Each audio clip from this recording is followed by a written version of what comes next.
have talked fundamentally about pensions today. Do you think that financial education now should be synonymous not just with pensions, but with the whole savings package, with all assets, ISAs, shares? It certainly is on the national curriculum. Yeah, that's it's the whole sort of gamut of money on the national curriculum, certainly. Yeah. And should that be something? I mean, if employers, for example, have someone who is just starting to pay off their student loan versus someone who's getting a mortgage, and then someone who's retiring, should employers be thinking about all possible savings as well as pensions? They should. I mean, we have a programme in place that focuses on different stages of career. So we run a session for graduates, and a lot of that is around student loans and immediate priorities. We have what's loosely termed early career, mid-career, late career, and there's different focus on stages of life in that.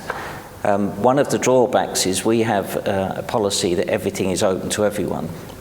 The same benefits are given to everyone from top to bottom without exception. We don't do segmented communication, so everyone gets the same invites. And we do have the same people turn up to early, mid and late careers. God knows why. But I mentioned earlier about our internal Saving for the Future campaign. One additional aspect to it is we did a DVD last year linking it to the approved share plans that the company offered. So the Save As You Earn scheme and the SIP scheme, and link that in as well. And that's targeted more to our younger group, and also people that do have a belief that they're going to stay with us for a period of time as well.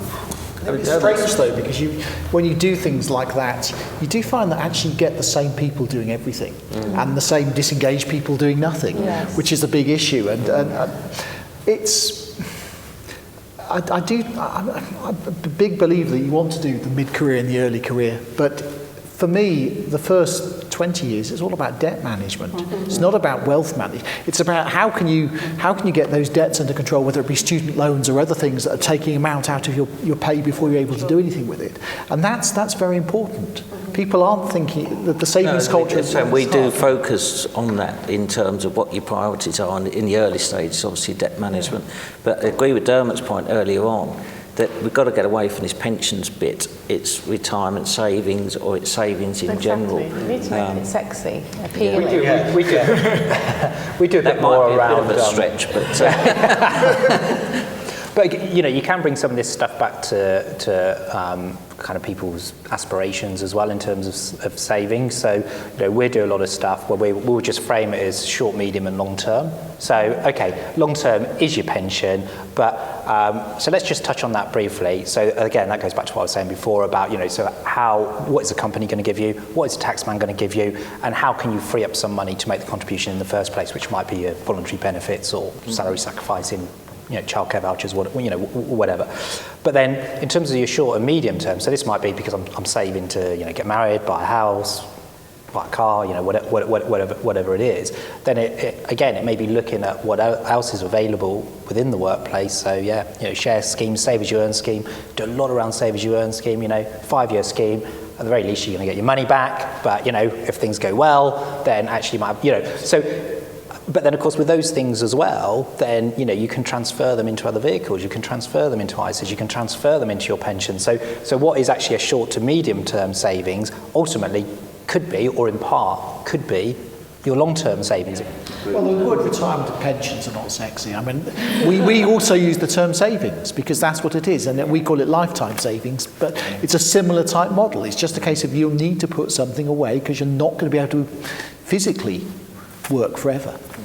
I think it's interesting at the point of retirement as well, though, because you've got a lot of people out there that no matter how big or small their pension pot or pots are, we certainly find a lot of people might have money in ISAs, they might have some company stock, they might have money in a deposit account. And I think this goes back to, again, the freedom choice thing, is that even though somebody might have a relatively small pension pot, if they've got these other asset types, it's really important that they understand how to draw each of those down, because there's a tendency of, well, I just take my tax-free cash. Now, that's fine if you're going to pay off debt, but if all you're going to do is reinvest it, which a lot of people decide, that, I'm going to get out my pension and reinvest it, and you think, don't you? Why? Mad decision. But then, because obviously pensions are taxable, whereas ISAs aren't taxable. If you've got a deposit account, well, you'd be paying tax, presumably, as an earner on it anyway. So there's this real calibration job now that people need to understand, because that ultimately will impact what they take home every month in retirement. When people get to retirement, if they've got 3 or 4 pots, we come up with little scenarios going, right, so if let's say you decide you want £20,000 income in retirement, okay, so part of that can be obviously provided by your state pension at that age, and then you look at their pension pot, which could be quite modest. You look at their ISA pot, which again might be quite modest, but they have one. You look at their deposit account, which again might be quite modest. Yeah. And you go, okay, so let's see how we're going to generate. Let's understand what bits are taxable and which bits are not taxable. So state pension taxable, pension apart from tax-free cash taxable, tax-free cash obviously not taxable, ISA not taxable. And then you look at the personal threshold. So you take the 10.6 or for example, and then you demonstrate to people that depending on how they draw that money, they can pay less tax. Yeah. And that is extremely powerful. And again, we've just got to get this culture shift from pensions, income, savings is for nice things. Well, actually, they're one and the same. It's just income replacement in retirement.